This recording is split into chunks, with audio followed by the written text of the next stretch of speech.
So Mike Maloney reads a passage from Ayn Rand's book, Atlas Shrugged, and gets emotional when he's clearly reading parts about what's happened to this country and how far it's been led astray from the original founders' ideas. And, you know, this kind of reminds me of in 1794 how the Duke of Brunswick said that the Masonic order was infiltrated and that it had to be disbanded. And so the esoteric knowledge and the occult knowledge within it seemed to go deeper, and you really had to go searching for it. Now, I know this because my grandfather and father are both Masons, 32nd degree.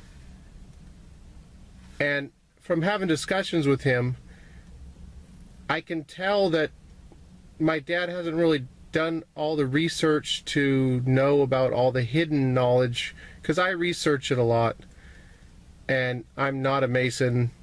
I don't really want to go through all the rituals, but I see all this stuff on the internet about people talking about how, oh, he's a Mason, so he's evil and he worships Lucifer and all this stuff. Your basic Mason who lives across the street is not going and worshiping Satan. I mean, it was infiltrated at the high levels, and that had been used to change everything to where people don't understand what money is. I mean, money at the root of all evil. Come on, I mean, money is the root of human freedom. It's not the root of all evil.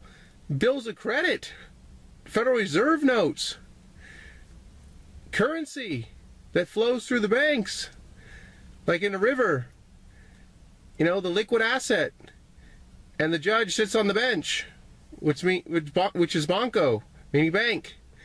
I mean, he rules for them, and they're able to do this, and I see Mike getting emotional because he knows it doesn't have to be this way. The dark occultists that are running the world, I believe in what Karen Hudis has been saying.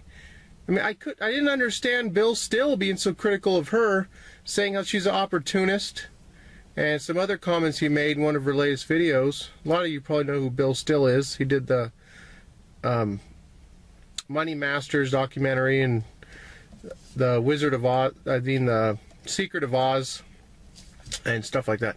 But anyhow, Joe, man, come on. I don't know. You're probably watching this, Joe. It just seems to me like you had to sell.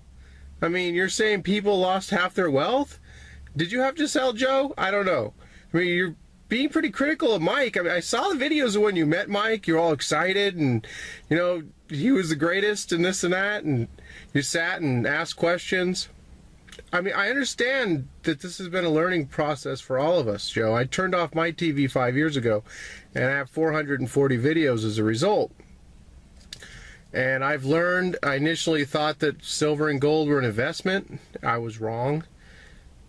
And then there's the people that confuse trading with preserving their wealth. There's a total distinction that has to be made. I mean, Ernie, are you watching this, Ernie?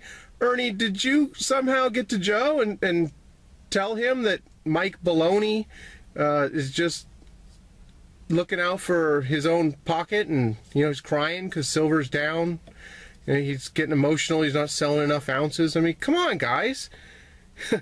This has been going on for a long time, and I feel like things are coming to a head. I mean, the jig is going to be up soon.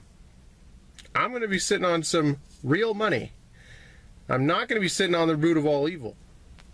I mean, I saw a comment, Joe, where you said that people are losing 50% of their wealth. I mean, I haven't lost anything. I have all the ounces that I always had. I never lost a single ounce. And my average buy price, because I started so long ago, is under $20 an ounce. So I'm averaged in under 20. But who in the hell went all in the summer of 2011? And those are the people who lost half their wealth. What are you talking about? Most people didn't go all in. I mean, what you're saying about Mike telling people to buy silver at 50, you know, okay, people make mistakes. I was telling people they need to be buying all along too, because I don't see it as a thing where you're going to make a purchase now and you're going to sell next week. This is a long-term accumulation thing, like James Turk's been saying. Thinking about James Turk, he seemed like he was a proponent for Bitcoin, and that's kind of struck me as weird.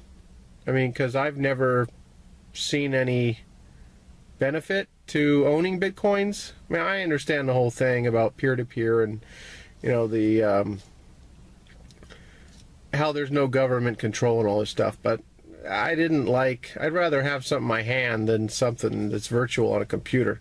I just didn't like the whole idea of it. And if you didn't hear, there's another Bitcoin bank that just lost almost $1 million and just went down, like Mt. Gox. So I don't know. I don't see much of a future in that. But this ain't about Bitcoin. I don't want to get into all that. I mean, to me, Mike getting emotional was about what the sheeple are allowing to happen to our country, because they won't wake up, they won't turn off the television, they won't pay attention to things that are important. They just go along to get along, and they're not paying attention to anything that's important. So we're going to get what we deserve, I guess. I mean, you don't get to elect any politicians, you get to select. They're put out there for you, and then you get to pick one. But that's a whole nother topic for another time, is politics. I mean, there's one head controlling both the wings. I mean, the rabbit hole goes so deep, and as I've been waking up, I like to mix in a little bit of occult stuff into my videos, which means hidden, not evil.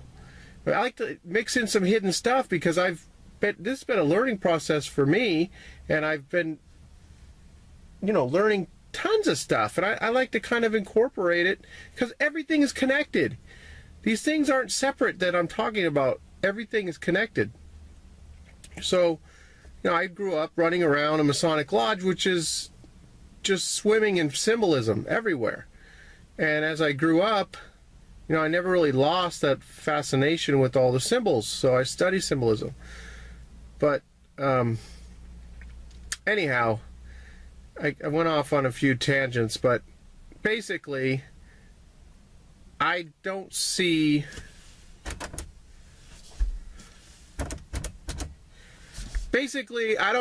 Mike's emotions in reading that passage as acting. And I saw some comments, he must be going to some acting classes recently, or the fake tears and all. Come on, guys, are you serious? Did you even listen to the words that were coming out of his mouth? Mike, I've learned a lot from Mike. He's a good educator. Just because he sells gold and silver doesn't mean, can't listen to him. He's just an opportunist himself, trying to take advantage of these stupid people that are going to buy metal from him.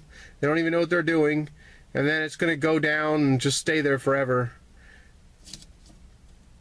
To me, those people who think that way, they don't see what's happening. They can't see the forest for the trees. They just see a few trees. They can't stand back and see the whole forest. So, one final thought. I can easily see how someone would get emotional reading something like that, thinking about the atrocities that have happened and how the people have been at the mercy of the bankers for so long, and how it didn't have to be this way. And I was reminded of Howard Buffett's paper he wrote in 1948 called Human Freedom and Gold Redeemable Money. I'll put a link to that below if anyone's interested in reading it, but he understood way more than his son, who became one of the richest men in the world, about money. I mean, Warren got rich off of this system, this evil system that steals our wealth through a hidden tax called inflation. His dad wrote a paper based on freedom and liberty, and how you have to be able to store your wealth in something that's not stolen from you. in honest money.